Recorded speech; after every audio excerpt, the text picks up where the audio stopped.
entire life that humans were just a myth. Fairy tales whispered to keep you curious or afraid. But what if, in the ruins of a broken world, you met one? Flesh and blood, breathing, armed, and just as lost as you. In a universe built on lies and war, can two enemies become the spark that rewrites history? This isn't just a story about survival. It's about trust, truth, and what happens when the myth looks back at you. If you are new here, then please subscribe this channel and show thumbs up by liking the video. Now let's move toward this wonderful story. The wind howled across the barren landscape, carrying with it dust and the echoes of something long forgotten. Two pale moons hung low in the sky, casting an eerie light over the wreckage scattered across the valley. Twisted metal, shattered glass, and bits of smoking machinery lay like bones across the ground. In the middle of it all, a lone figure stirred. Nolan groaned as he rolled onto his back, his battered helmet cracked and his armor smeared with soot. He coughed, tasting iron, his own blood, and forced himself to sit up. Pain shot through his ribs.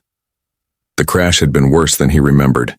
His shuttle had gone down fast, the controls unresponsive, the emergency systems barely holding long enough to slow the descent. Everything hurt, but he was alive, and completely alone. Or so he thought. A soft sound broke the silence, too deliberate to be the wind. Nolan reached instinctively for the sidearm still strapped to his leg. He squinted through the smoke and shadows, his breath catching when he saw her. She stepped carefully through the wreckage, her movements graceful but cautious. She didn't look like any species he'd ever seen. Her skin shimmered faintly, like it was made of light caught in glass. Her eyes were large, holding depth and mystery, like they could see right through him. For a moment, neither spoke. The quiet stretched.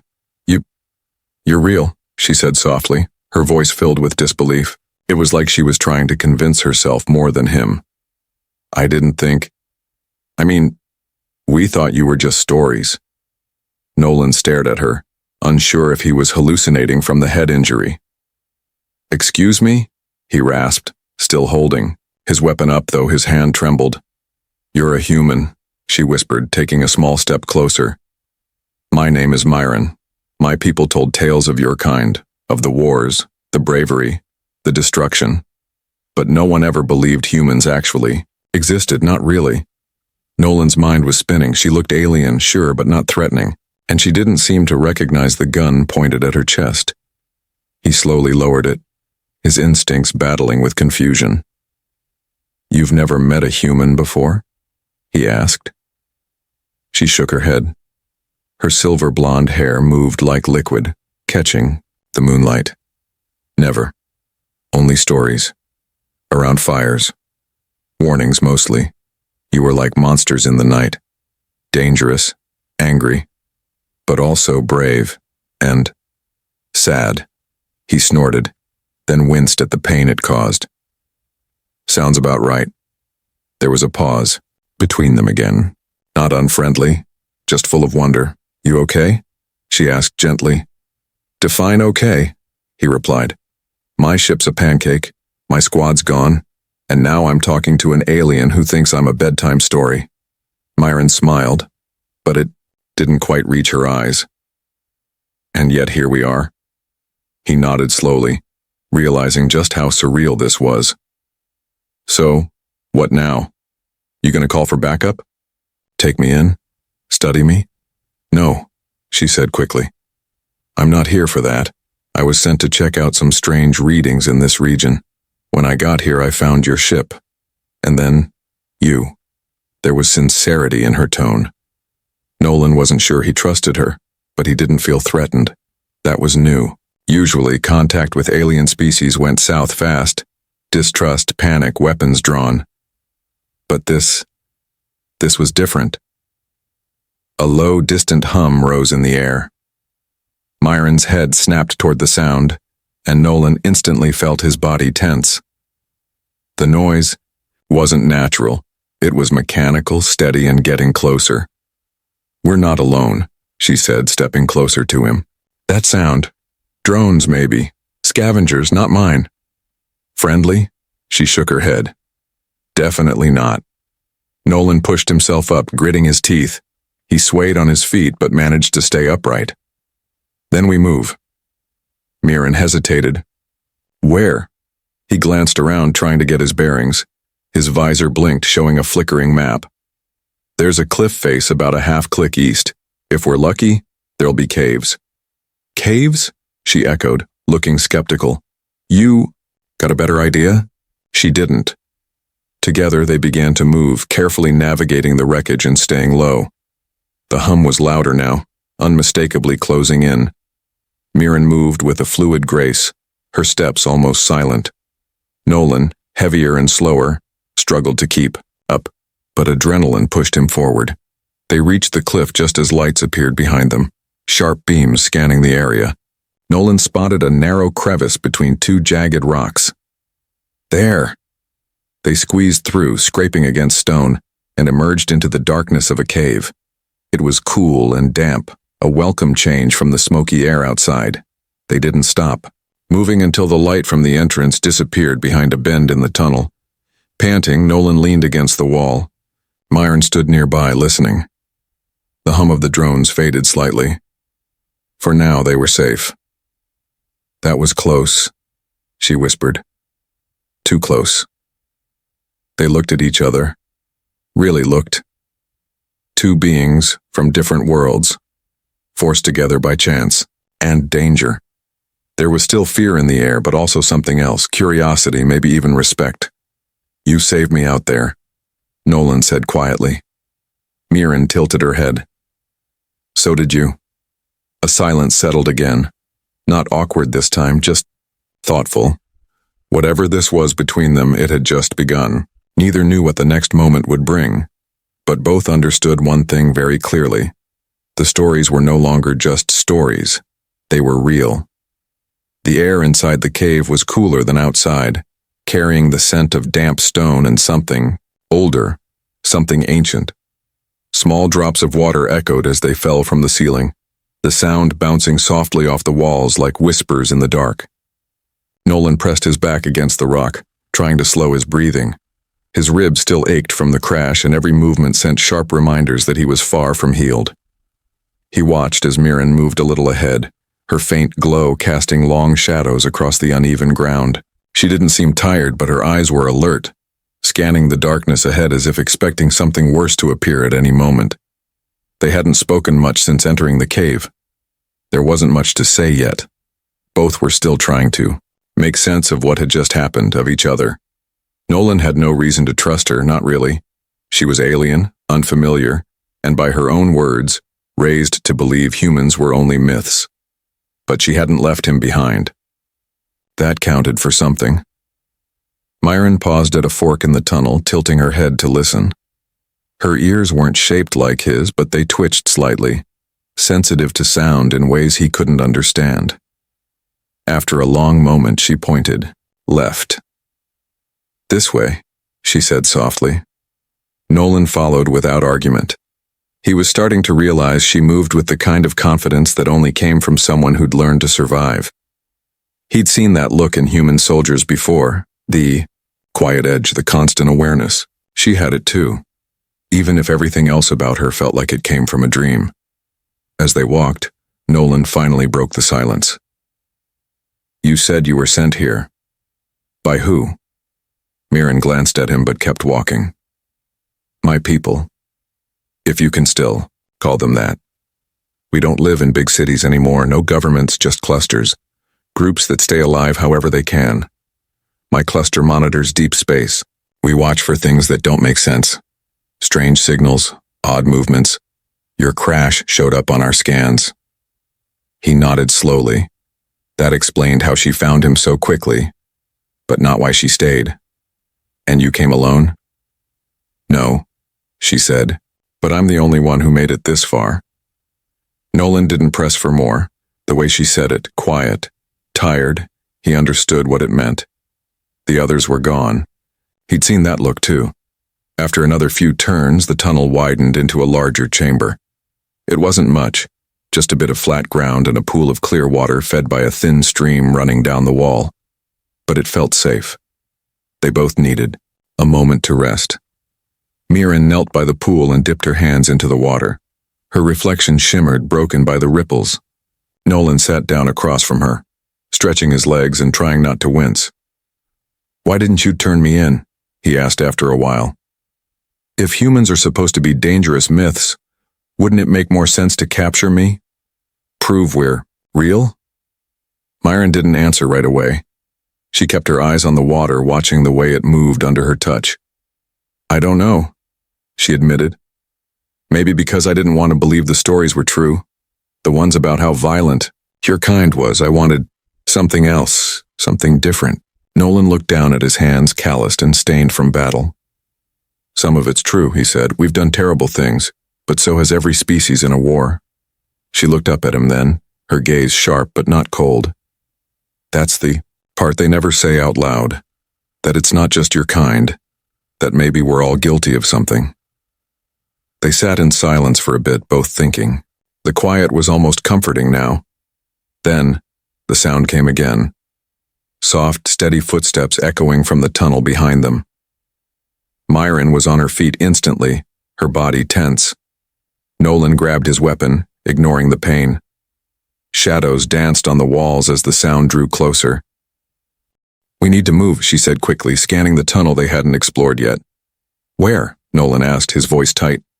"Back the way we came?" "No.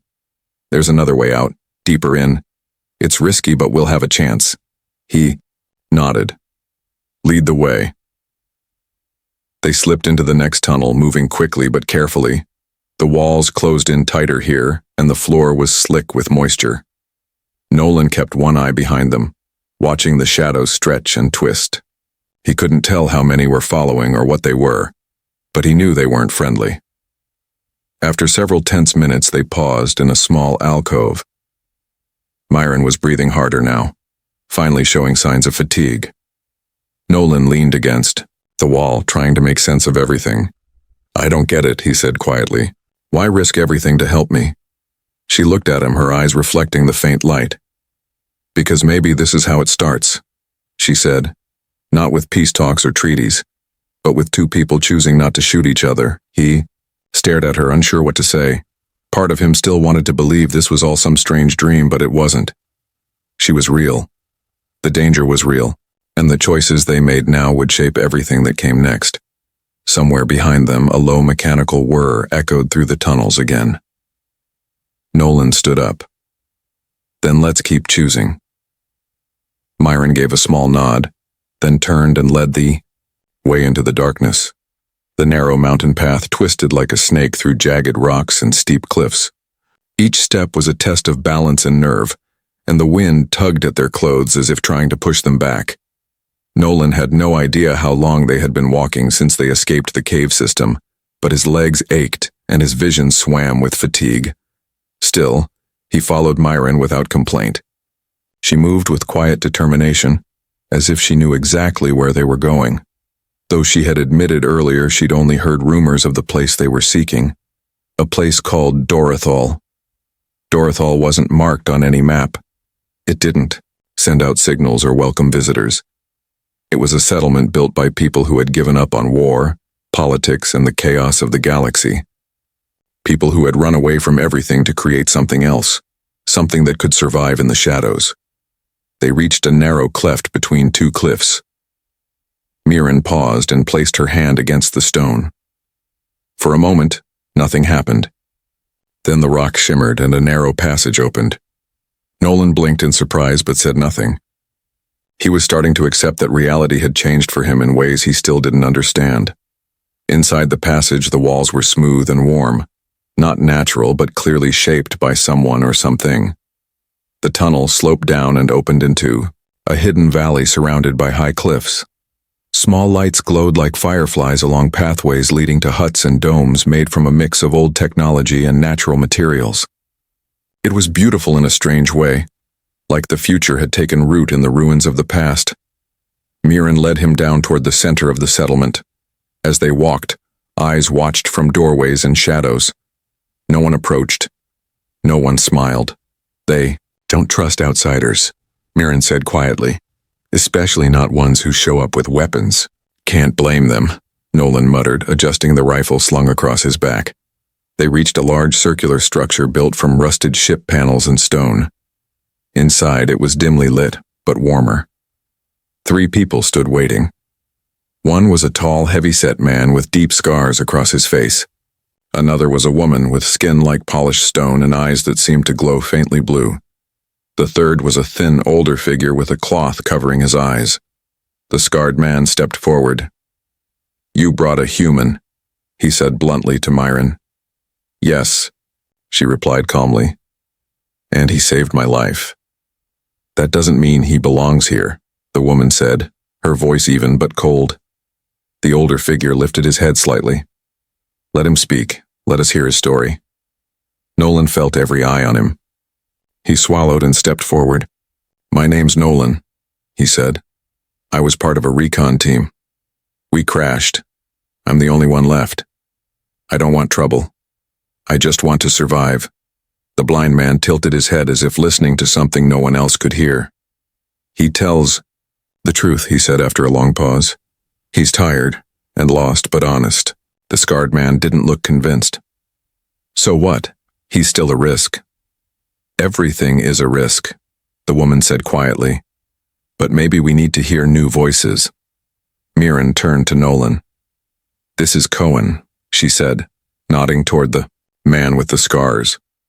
"That's Sylvie," she added, pointing to the woman. "And this is Ryan," she said last, giving a small bow to the blind elder. Ryan gave a slow nod. "Stay the night. We will decide tomorrow." Later they sat near a fire just outside one of the dome shelters. Cohen stayed nearby, still watching Nolan like a hawk, but Sylvie had relaxed a little. Mirren explained more about the haven, how it had been built by deserters, refugees, scientists, and dreamers. No one ruled here. Everyone contributed. Nolan felt something stir inside him. He had spent so long fighting, following orders, surviving. He had forgotten places like this could even exist. As the fire crackled, Ryan approached them. Though blind, he walked with perfect confidence. "You and Mirren," he said softly. "You bring change. It follows you like a shadow. You can feel it too, can't you?" Nolan didn't know what to say. He looked at Myron. She nodded slowly. "We've seen things that don't make sense. Someone's hunting humans, not just random attacks, tracked, targeted." Ryan's face grew serious. "Then this place is not safe for long." Sylvie returned holding a damaged communicator. "We found this near the valley's edge," she said. "Can you fix it?" Nolan took it. His training kicked in. After a few minutes of careful work and rewiring, the device lit up. A faint signal crackled through. A voice, cold and robotic, spoke in a language Nolan didn't understand, but Mirren's face went pale. "It's a bounty alert," she said. "They're offering payment for confirmed sightings of humans. Dead or alive." Cohen stood. "Then we don't have much time." Ryan turned toward them. "You can stay, but you must prepare. War has a way of finding those who try to escape.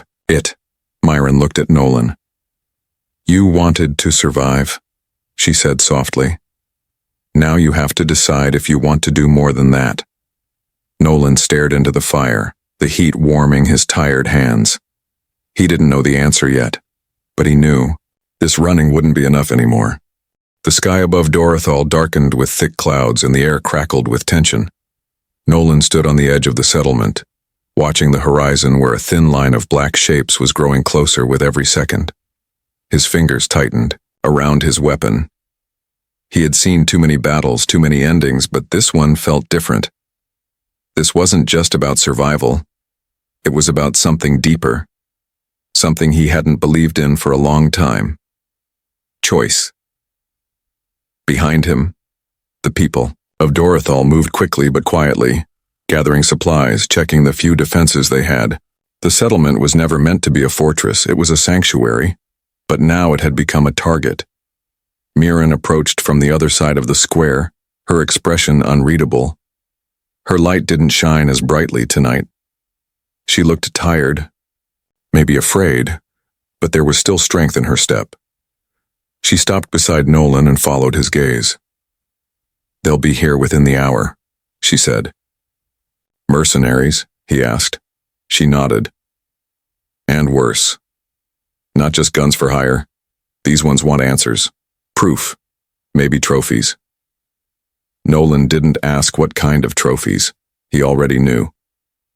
Cohen and Sylvie joined them a moment later. Cohen was checking a wrist scanner, his face grim.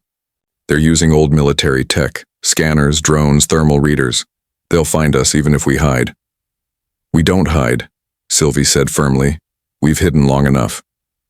Rayanne walked toward them, slowly and carefully. Though blind, his steps were sure. He carried a small device in his hand, something he'd kept quiet about until now. "This," he said, holding it up, "can trigger the valley's old defense grid. Not much left, but it might give us a few minutes." "Enough to escape?" Cohen asked. Rayanne shook his head. "Enough to decide." They all turned to Nolan. He could feel their eyes on him. Strange how he had become the center of this without even trying. A human in a place that thought humans were just shadows. Now they were depending on him. "I'm not a hero," he said quietly. "I've followed orders most of my life. I don't have all the answers." "But you made a choice," Mirren said. "You didn't run. That counts." He looked at her and something passed between them. Understanding, trust, maybe even hope. "We stay," he said finally. "We fight smart. We don't throw lives away, but we make it count." Mirren nodded. "Then let's make it count." The next hour passed in a blur. Makeshift barricades went up. Cohen and Sylvie set charges at key points. Rayanne took his place in the center of the settlement, waiting with his device. Nolan moved from post to post, checking weapons, giving advice, calming nerves. When the attack began, it was swift and brutal. Drones flew in first, scanning the area and sending back data to the soldiers that followed. The mercenaries came next. Well-armed, well-trained, their faces hidden behind black visors. They expected easy targets. They got resistance. Nolan fired from behind cover, taking out 2 drones before they could signal. Sylvie held a high ridge with Cohen, sniping anything that moved too close. Mirren moved like light through the shadows, confusing the enemy with quick strikes and false trails. Rayanne waited until the moment was right. When the mercenaries pushed deeper into the valley, he activated the device. A shockwave pulsed through the ground. Old turrets came to life. Defense walls lit up with energy. For a few precious minutes, the invaders were thrown into chaos. But old tech only lasted so long. As it began to fail, Nolan and Mirren found themselves cut off from the others. They ducked into the ruins of a collapsed structure, breathless, cornered. "They're regrouping," Myron said. "We won't have another chance like that." "We're not done yet," Nolan replied. Then a voice called out from the darkness. A familiar voice. "I know you're in there. Come out. Let's not make this harder." Nolan's heart sank. He knew that voice. Captain Breyer, his former commander. The man had once led him through some of the worst fights in his life. And now, he was here, hunting him. Myron saw the look on his face. "You know him?" "I did," Nolan said. "He's not here for diplomacy." A shadow moved outside. Nolan aimed, but Myron touched his arm. "There's another way," she whispered. "Follow me." She led him through a crack in the back wall. They crawled through tight tunnels, climbing and ducking until they reached a ledge overlooking the whole valley. Fires burned below. The fight still raged. From this high point, Nolan could see everything. The destruction, the bravery, the hope. He looked at Mirren. "We can't go back." "No," she said, "but we can go forward." They turned away from the battlefield. It wasn't retreat. It was survival. It was the beginning of something new. As dawn broke over the mountains, they walked side by side into the unknown, not as enemies, not as myths, but as something else entirely, as a bond formed in fire, carrying a future waiting to be written.